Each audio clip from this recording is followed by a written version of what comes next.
ನಾನು ಏನು ಓದಿಲ್ಲಪ್ಪ ಇಂಗ್ಲೀಷ್, ನನಗೇನು ಗೊತ್ತಿಲ್ಲ ಅಂಥವರು ಕೂಡ ಪಾಸ್ ಆಗ್ಬೋದು. ಹೇಗೆ ಪಾಸ್ ಆಗೋದು ಅಂತ ನಾನು ನಿಮಗೆ ಹೇಳ್ಕೊಡ್ತೀನಿ. ಅದಕ್ಕಿಂತ ಮೊದಲು ನೀವು ನಮ್ಮ ಚಾನಲ್ನ ಸಬ್ಸ್ಕ್ರೈಬ್ ಮಾಡ್ಕೊಂಡಿಲ್ಲ ಅಂದರೆ ದಯವಿಟ್ಟು ಸಬ್ಸ್ಕ್ರೈಬ್ ಮಾಡ್ಕೊಳ್ಳಿ, ಹಾಗೆ ವಿಡಿಯೋನ ತಪ್ಪದೆ ಲೈಕ್ ಮಾಡಿ. ಸೊ ಇದು ಒಂದು ಮಾಡೆಲ್ ಪೇಪರನ್ನು ತೊಗೊಂಡಿದ್ದೀನಿ. ಈ ವರ್ಷ ನಿಮಗೆ ಬಿಟ್ಟಿರುವಂತಹ ಮಾಡೆಲ್ ಪೇಪರ್ ಇದು. ಸೊ ಈಗ ನಮಗೇನೂ ಗೊತ್ತಿಲ್ಲ ಅಂದರೂ ಕೂಡ ಚೂಸ್ ದ ಕರೆಕ್ಟ್ ಆನ್ಸರ್. ಆ ಕಡೆ ಈ ಕಡೆ ಎಲ್ಲರೂ ಒಂದು ಕಡೆ ನೋಡಿ ಅಥವಾ ನಿದ್ದೆ ಮಾಡಿ ಪಾಠ ಕೇಳಿದ್ರು ಒಂದು 2 ಕ್ವಶನ್ ಅಂತೂ ನೀವು ಕರೆಕ್ಟಾಗಿ ಆನ್ಸರ್ ಮಾಡ್ಬೋದು. ಸೊ ಅದನ್ನು ಬಿಟ್ಟರೆ ನೀವು ಗ್ರಾಮರಲ್ಲಿ ಜಾಸ್ತಿ ನೀವು ಫೋಕಸ್ ಮಾಡಬೇಕು, ಅಲ್ಲೇ ನೀವು ಜಾಸ್ತಿ ಮಾರ್ಕ್ಸನ್ನು ತಗೊಳ್ಳೋದಕ್ಕೆ ಸಾಧ್ಯ. ಫಸ್ಟು ಇಲ್ಲಿ ನಿಮಗೆ fill in the blanks with right verbs ಮಾಡಬೇಕು ಅಂದರೆ ನಿಮಗೆ ಕರೆಕ್ಟಾಗಿ ನಿಮಗೆ ವಾಸು ವರ್ ಮತ್ತು ಟೆನ್ಸಸ್ ಬಗ್ಗೆ ಗೊತ್ತಿರಬೇಕು. ಸೊ ಅದನ್ನು ಬಿಟ್ಬಿಡಿ. Next fill in the blanks with right linker, ಇದನ್ನು ನೀವು ಈಸಿಯಾಗಿ ಅಟೆಂಪ್ಟ್ ಮಾಡ್ಬೋದು. ಈ ಲಿಂಕರ್ಸ್ ಕೆಲಸ ಏನು, 2 ಸೆಂಟೆನ್ಸ್ ಅಥವಾ 2 ವರ್ಡ್ಸನ್ನು ಜಾಯಿನ್ ಮಾಡೋದು. ಸೊ ಇಲ್ಲಿ ದೇರ್ ಫೋರ್, ಬಟ್, ಬಿಕಾಸ್ ಅಂತ ಇದೆ. ಸೊ ಒಂದೊಂದೀಗ ಫಸ್ಟ್ ಸೆಂಟೆನ್ಸನ್ನು ಓದ್ತೀರ, ನಿಮ್ಗೆ ಗ್ರಾಮರೇ ಗೊತ್ತಿಲ್ಲ, ಆದರೆ ನಿಮಗೆ ಸೆನ್ಸ್ ಅಂತೂ ಇದ್ದೇ ಇರುತ್ತೆ ಅಲ್ವಾ. ಫಸ್ಟ್ ಸೆಂಟೆನ್ಸಸ್ಸನ್ನು ಓದಿ. Basavayya bedecked himself with gold, diamonds and other precious stones. Dash his house looked dull and empty. So, but his house looked dull and empty. Because his house looked dull and empty. Therefore, his house looked dull and empty. ಒಂದೊಂದು ವರ್ಡನ್ನು ನೀವು ಹಾಕಿ ಸೆಂಟೆನ್ಸನ್ನು try ಮಾಡಿ. So ಯಾವ word ನಿಮಗೆ suitable ಅಂತ ಅನಿಸುತ್ತೆ ಆ ವರ್ಡನ್ನು ನೀವು fix ಮಾಡಿ. ಆವಾಗ ನೀವು ಈಸಿಯಾಗಿ, ನೀವು ಎಷ್ಟೇ ತಪ್ಪು ಅಂದರೂ ಅಟ್ಲೀಸ್ಟ್ ಒಂದಾದರೂ ಕರೆಕ್ಟಾಗಿರುತ್ತಾ, ಇಲ್ಲೊಂದು ಮಾರ್ಕ್ಸ್ ಬಂತಾ, 3 ಮಾರ್ಕ್ಸ್ ಆಯಿತಾ.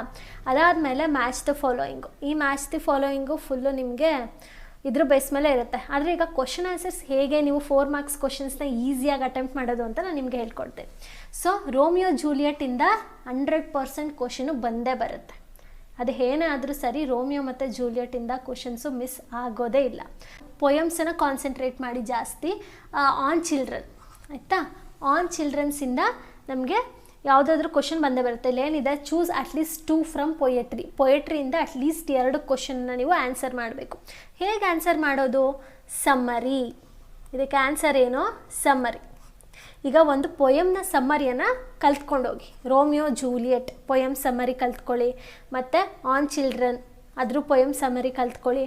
ಅವ್ರು ಏನೇ ಕ್ವಶನ್ ಕೇಳಲಿ, ಕ್ವಶನ್ ಯಾವುದೇ ಕೇಳಲಿ, ಏನೇ ಕೇಳಲಿ, ಹೆಂಗೆ ಕೇಳಲಿ, ಏನು ಬರೀರಿ? ಸಮ್ಮರಿ ಬರೀರಿ.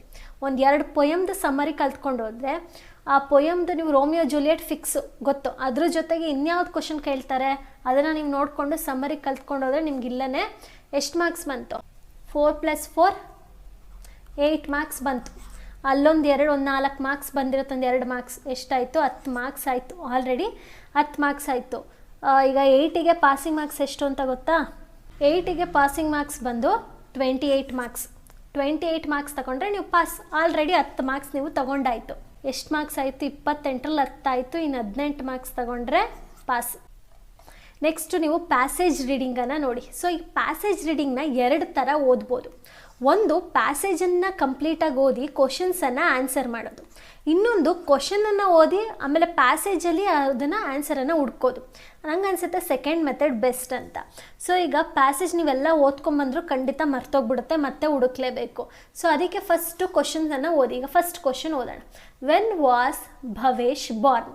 ಸೊ ಇಲ್ಲಿ ಭವೇಶ್ ಬಾರ್ನ್ ಇದನ್ನು ನೀವು ಹುಡುಕ್ಬೇಕು. ಸೊ ಇದನ್ನು ಹುಡುಕಿದಾಗ ಇಲ್ಲಿ ವರ್ಡ್ ಎಲ್ಲಿದೆ? ಭವೇಶ್ ಬಾರ್ನ್ ಅನ್ನೋದು ಈಗ ನೀವು ಪ್ಯಾರಾಗ್ರಾಫಲ್ಲಿ ನೋಡ್ತಾ ಹೋಗಿ. ಸೊ ಭವೇಶ್ ಅಂತ ಇದೆ. ಸೊ ಭವೇಶ್ ಅನ್ನೋದು ನಮಗೆ ಸಿಕ್ತಾ? ಸೊ ಭವೇಶ್ ಇದೆ, ಸಿಕ್ಕಿದಾಗ ಮುಂದೆ ಓದ್ತಾ ಹೋಗಿ ಬಾರ್ನ್ ಸಿಕ್ತಾ? ಯಾವಾಗ ಹುಟ್ಟಿದ್ದು? ಇಲ್ಲಿ ಡೇಟ್ ಇದೆ. ಸೊ ನಿಮಗೆ ಆನ್ಸರ್ ಸಿಕ್ಕಿದ ತಕ್ಷಣ ಆನ್ಸರನ್ನು ಬರೀರಿ. ಸೊ ನಿಮಗೆ ಅಕಸ್ಮಾತ್ ಸೆಂಟೆನ್ಸ್ ಫಾರ್ಮೇಷನ್ ಮಾಡೋಕ್ಕೆ ಬರಲಿಲ್ಲ ಅಂತಂತಂದರೆ ನೀವು ಪ್ಯಾಸೇಜ್ ಏನು ಓದಿರ್ತೀರ ಆ ಪ್ಯಾಸೇಜಲ್ಲಿ ಏನಿರುತ್ತೆ ಫುಲ್ ಸ್ಟಾಪ್ ಎಲ್ಲಿವರೆಗೂ ಇರುತ್ತೆ ಅಲ್ಲಿವರೆಗೂ ಬರೀರಿ. ಸೊ ಆವಾಗ ನಿಮಗೆ 1-2 ಮಾರ್ಕ್ಸ್ ಕಟ್ ಮಾಡಿಕೊಂಡು ಕೊಡ್ತಾರೆ. ಸೊ ನೀವು ಪ್ಯಾಸೇಜ್ ರೀಡಿಂಗ್ನ ಕರೆಕ್ಟಾಗಿ ಮಾಡಿದ್ರೆ 10 + 10 ಎಷ್ಟಾಯಿತು? 20 ಮಾರ್ಕ್ಸ್ ಆಯಿತು. ಸೊ ಇಲ್ಲಿ ನೋಡಿ 10 ಮಾರ್ಕ್ಸ್ ಇದೆ ಪ್ಯಾಸೇಜ್ ರೀಡಿಂಗ್. ಅಥವಾ ನೀವು ಇಲ್ಲ ನಾನು ಅಷ್ಟೊಂದು ಪರ್ಫೆಕ್ಟಾಗಿ ಪ್ಯಾಸೇಜ್ ರೀಡಿಂಗ್ ಮಾಡಿಲ್ಲ ಅಂದರೂ ಸರಿ 5 ಮಾರ್ಕ್ಸ್ನ ಕಟ್ ಮಾಡ್ಕೊಳ್ಳಿ. ಅಥವಾ ಒಂದು 3 ಮಾರ್ಕ್ಸ್ ಕಟ್ ಮಾಡ್ತಾರೆ, ಜಾಸ್ತಿ ಮಾಡಲ್ಲ. ಸೊ ಒಂದು 17 ಮಾರ್ಕ್ಸ್ ಆದರೂ ಬಂತು. ಸೊ ಇವಾಗ ನಿಮಗೆ 20 ಮಾರ್ಕ್ಸ್ ಬಂತು. ಇನ್ನು ಬೇಕಾಗಿರೋದೆಷ್ಟು? 8 ಮಾರ್ಕ್ಸ್ ಅಷ್ಟೇ ಪಾಸಿಂಗಿಗೆ. ಸೊ ಈಗ ಪಾಸಿಂಗಿಗೆ 8 ಮಾರ್ಕ್ಸ್ ಬೇಕು ಅಂದರೆ ನೆಕ್ಸ್ಟ್ ಇದು ಪ್ರೊನೌನ್. ಯಾರಿಗೆ ತಾನೇ ಪ್ರೊನೌನ್ ಗೊತ್ತಿಲ್ಲ? ಸೊ ಇಲ್ಲಿ ನಾವಿಲ್ಲಿ ಓದ್ತಾ ಹೋದರೆ ನಮಗೇನಿರುತ್ತೆ? ಫಸ್ಟ್ ಪ್ರೊನೌನ್ ಇಲ್ಲೇನಿದೆ? ಹಿಸ್ ಅಂತಿದೆ. ಹಿಸ್ ಅಂದರೆ ಅದ್ರ ಹಿಂದೆ ಯಾವ ಹೆಸರು ಇರುತ್ತೆ ನಮಗೆ ಗೊತ್ತು. ಹಿ ಅಥವಾ ಇಸ್ ಅಂದರೆ ಹುಡುಗ, ಶಿ ಅಥವಾ ಹರ್ ಅಂದರೆ ಹುಡುಗ. ಅದ್ರ ಹಿಂದೆ ಯಾರ ಹೆಸರು ಇರುತ್ತೆ? ಅವರೇ ಅದಾಗಿರ್ತಾರೆ. ಇಸ್ ಅಂದರೆ ಏನಿಲ್ಲಿ ಭವೇಶ್. ಸೊ ಇಟ್ ಅಂತ ಇದೆ. ಸೊ ಇಟ್ಟಿಂದ ಇಲ್ಲಿ ಏನಾದರೂ ಬಂದಿದೆಯಾ, small candle making. So candle ಅಂದರೆ ಇಲ್ಲಿ ಹಿಟ್. ಸೊ ಆ ರೀತಿ ಬರ್ಕೊಂಡು ಹೋಗೋದು. ಸೊ ಇದನ್ನು ಆರಾಮಾಗಿ ಬರಿಬೋದು. ಇದೊಂದು 4 ಮಾರ್ಕ್ಸ್. ಎಷ್ಟಾಯಿತು, 24 ಮಾರ್ಕ್ಸ್ ಆಯಿತಾ. ಅದಾದಮೇಲೆ ಡೈಲಾಗಲ್ಲಿ ಕೆಲವರು ಸ್ಪೆಲ್ಲಿಂಗ್ ಮಿಸ್ಟೇಕ್ ಮಾಡ್ತೀರಾ. ಸೊ ಇದನ್ನು ಕನ್ಸಿಡರ್ ಮಾಡೋದು ಬೇಡ. ರಿಪೋರ್ಟೆಡ್ ಸ್ಪೀಚಲ್ಲೂ ಎಷ್ಟೊಂದು ಜನಕ್ಕೆ ರಿಪೋರ್ಟೆಡ್ ಸ್ಪೀಚ್ ಗೊತ್ತಿಲ್ಲ. ಸೊ ಇದನ್ನು ನಾವು ಬಿಟ್ಟೇ ಬಿಡೋಣ. ಸೊ 24 ಮಾರ್ಕ್ಸ್ ಆಯಿತು. Next read the following passage and make notes. So ಇದು ಡೆಡ್ ಈಸಿ. ಇಲ್ಲಿ ಇರೋದು ಏನು ಪ್ಯಾರಾಗ್ರಾಫ್ ಇದೆ, ನೀವು ಪ್ಯಾರಾಗ್ರಾಫನ್ನು ಓದಬೇಕು. ಇದು ಸೇಮ್ ಪ್ಯಾಸೇಜ್ ರೀಡಿಂಗ್ ಥರನೇ ಸ್ವಲ್ಪ. ಆದರೆ ಇಲ್ಲಿ ನಮಗಿಲ್ಲಿ ಪ್ಯಾರಾಗ್ರಾಫಲ್ಲಿ ನಮಗಿಲ್ಲಿ ಅವರೇ ಕೊಟ್ಟಿರ್ತಾರೆ. The term resource is derived from, ಎಲ್ಲಿದೆ, ಫಸ್ಟ್ ಲೈನಲ್ಲಿದೆ. ಇಸ್ ಡಿರೈವ್ಡ್ ಫ್ರಮ್ ಏನು, ಫ್ರೆಂಚ್. ಸೊ ನೀವು ಇಲ್ಲಿ ಬಾಕ್ಸಲ್ಲಿ ಏನು ಬರಿಬೇಕು, ಫ್ರೆಂಚ್ ಅಂದರೆ 1 ವರ್ಡ್ ಆನ್ಸರ್ ಥರ. ಸೊ ಇಟ್ ಮೀನ್ಸ್, ಇಟ್ ಅಂದ್ರೇನು, ಇಟ್ ಮೀನ್ಸ್ ಅಂದ್ರೇನು, ಟೂಲ್ಸ್. ಎಂಥ ದಡ್ರು ಕೂಡ ಇಲ್ಲಿ ಆರಾಮಾಗಿ 4 ಮಾರ್ಕ್ಸನ್ನು ಸ್ಕೋರ್ ಮಾಡ್ಬೋದು. ಸೊ ಈಗ ನಿಮಗೆ ಟೋಟಲಿ ಎಷ್ಟು ಮಾರ್ಕ್ಸ್ ಆಯಿತು, 28 ಮಾರ್ಕ್ಸ್. ಸರಿ, ಕರೆಕ್ಟಾಗಿ ಪಾಸು. ಅಕಸ್ಮಾತ್ ಏನಾದರೂ ಮಿಸ್ಟೇಕ್ ಆಗಿರ್ಬೋದಲ್ವಾ. ಸೊ ಮುಂದೆ ಇನ್ನೂ ನೋಡೋಣ, ಇನ್ನೂ ಎಷ್ಟು ಪಾಸಿಂಗ್ ಮಾರ್ಕ್ಸ್ ತೊಗೋಬೋದು. ಒಂದು, write a letter application in response to the following of the advertisement which appeared in Hindu dated 10 March 2024. So ಇದು 100% ಫಿಕ್ಸ್ಡ್ ಕ್ವಶನ್. ನಿಮಗೆ ಲೆಟರ್ ಅಪ್ಲಿಕೇಶನನ್ನು ಬರೆಯೋದು ಫಿಕ್ಸ್ಡ್ ಕ್ವಶನ್, ಇಂಪಾರ್ಟೆಂಟ್, 5 ಮಾರ್ಕ್ಸ್. ಓಕೆನಾ. ನೀವು ಹೇಗೆ ಮಿಸ್ಟೇಕ್ ಮಾಡಿ ಬರೆದ್ರು ನಿಮಗೆ 4 ಮಾರ್ಕ್ಸ್ ಅಂತೂ ಖಂಡಿತ ಕೊಡ್ತಾರೆ, 3 to 4 ಮಾರ್ಕ್ಸ್.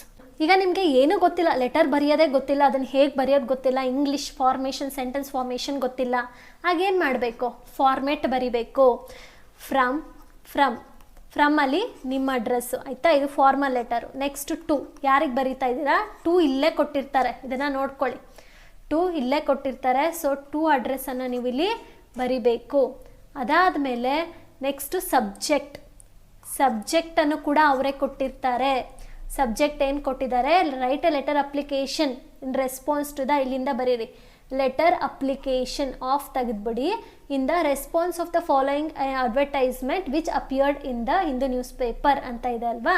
ಸೊ ಫಾಲೋಯಿಂಗು ಮತ್ತು ಆಫನ್ನು ರಿಮೂವ್ ಮಾಡಿ. ಅದನ್ನು ಬಿಟ್ಟು letter application in response to the advertisement which appeared in Hindu dated, ಇಷ್ಟನ್ನು ಮಾತ್ರ ಸಬ್ಜೆಕ್ಟ್ ಅಂತ ಬರೀರಿ ಆಯಿತಾ. ಅದಾದಮೇಲೆ ಬಾಡಿ ಆಫ್ ದ ಲೆಟರಿಗೆ ಏನು ಬರಿಬೇಡಿ, ಯಾಕೆಂದರೆ ನಿಮಗೇನೋ ಲೆಟರ್ ಬರೆಯೋಕ್ಕೆ ಬರಲ್ಲ ಆಯಿತಾ. ಹಂಗೆ ಬರ್ದಾದ್ಮೇಲೆ ಲಾಸ್ಟಲ್ಲಿ ಥ್ಯಾಂಕ್ ಯು ಅಂತ ಬರೀರಿ. ಆಮೇಲೆ ಯುವರ್ಸ್ ಫೇತ್ಫುಲಿ ಅಂತ ಬರೆದು ನಿಮ್ಮ ಸಿಗ್ನೇಚರನ್ನು ಹಾಕಿ. ಸೊ ನೀವು ಇಷ್ಟು ಫಾರ್ಮೆಟನ್ನು ನೀವು ಬರೀ ನೀವು ಫಾರ್ಮೆಟನ್ನು ಬರೆದ್ರೇ ನಿಮಗೆ 2 ಮಾರ್ಕ್ಸನ್ನು ಕೊಡ್ತಾರೆ. 1 to 2 ಮಾರ್ಕ್ಸ್ 100% ಕೊಟ್ಟೇ ಕೊಡ್ತಾರೆ ಆಯಿತಾ. ಸೊ ನಾವು ತುಂಬ ಮಿನಿಮಮ್ ಪಾಸ್ ಆಗಬೇಕು ಅಂತ ವ್ಯಕ್ತಿಗಳಿಗೆ ನಾನು ಹೇಳ್ತಾ ಇರೋದು. ಪಾಸ್ ಆಗೋಕ್ಕೆ ಆಗಲ್ಲ, ಕಷ್ಟ ಅನ್ನೋರಿಗೆ ನಾನು ಇಲ್ಲಿ ಪಾಸಿಂಗ್ ಪ್ಯಾಕೇಜ್ ಹೇಳ್ತಾ ಇರೋದು.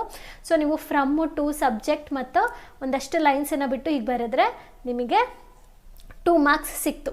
ಈಗ 30 ಮಾರ್ಕ್ಸ್ ನಿಮಗೆ ಬಂತು. ಸೊ ನೀವು ಏನೂ ಓದಿಲ್ಲ ಅಂತಂದ್ರೂ ಕೂಡ 2 ಪೋಯಮ್ ಸಮ್ಮರಿನ ನೀವು ಓದ್ಕೊಂಡು ಗ್ರಾಮರ್ಸನ್ನು ನೀವು ಅಟೆಂಡ್ ಮಾಡಿಕೊಂಡೆ ನೀವು ಆರಾಮಾಗಿ ಪಾಸ್ ಆಗ್ಬೋದು.